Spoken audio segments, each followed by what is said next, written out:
Hello बच्चों, let's read the question. Question says study the following statements and identify the correct statement. Statement A says living state is a non-equilibrium steady state. Statement B says the system at equilibrium cannot perform work. Statement C says the living process is a constant effort to prevent the system falling into equilibrium. Statement D says without metabolism there cannot be a living state. Right? इस question का की concept क्या होगा? Key concept of this question, key concept. So key concept here is living state. Living state. अब living state के में क्या होते हैं? Living state, what is living state? इसमें जो नंबर 1 पॉइंट होगा, नंबर 1 पॉइंट क्या होगा? इनमें non equilibrium steady state, non equilibrium steady state, steady state, right. और नंबर 2 पॉइंट में क्या होगा? Constant input of energy, constant input of energy, input of energy, right. तो यहाँ पे क्या होते हैं कि इक्विलिब्रियम में, इक्विलिब्रियम स्टेट में क्या होते हैं कि परफेक्टली बैलेंस्ड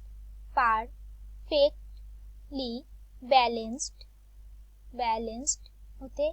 क्या होते? Forward and backward transitions, forward and backward transition, backward transitions, right. और जो लिविंग स्टेट होते हैं वो क्या होते? वो नॉन इक्विलिब्रियम स्टेट में होते, क्योंकि वहां पे परफेक्टली बैलेंस्ड ट्रांजिशन स्टेट नहीं चाहिए. इन लिविंग स्टेट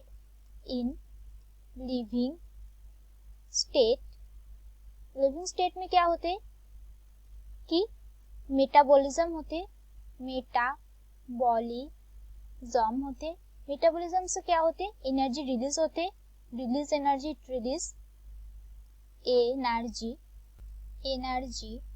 एनर्जी और क्या होते? एनर्जी रिलीज करके वर्क होते, बॉडी में वर्क होते.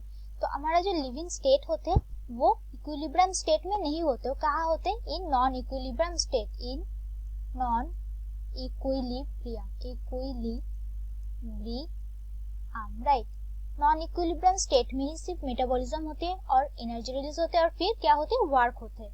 मेटाबॉलिज्म के एग्जांपल्स में क्या होते? मेटाबॉलिज्म का जो एग्जांपल्स होते इनमें जो नंबर 1 है दैट इज प्रोटीन से अमीनो एसिड बनते, प्रोटीन से अमीनो एसिड्स और क्या होते? फैट से फैटी एसिड्स होते, फैट्स से fatty acids.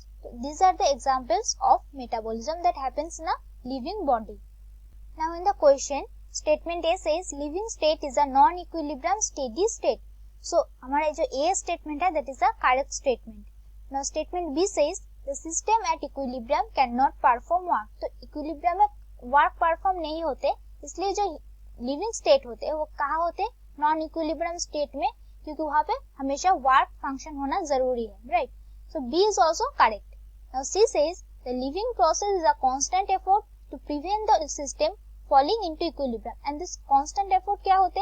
It is the metabolism, क्योंकि मेटाबॉलिज्म में क्या होते? एनर्जी रिलीज होते जिससे कि हम वर्क कर पाते हैं, right. So C is also correct statement. Now D says without metabolism there cannot be a living state.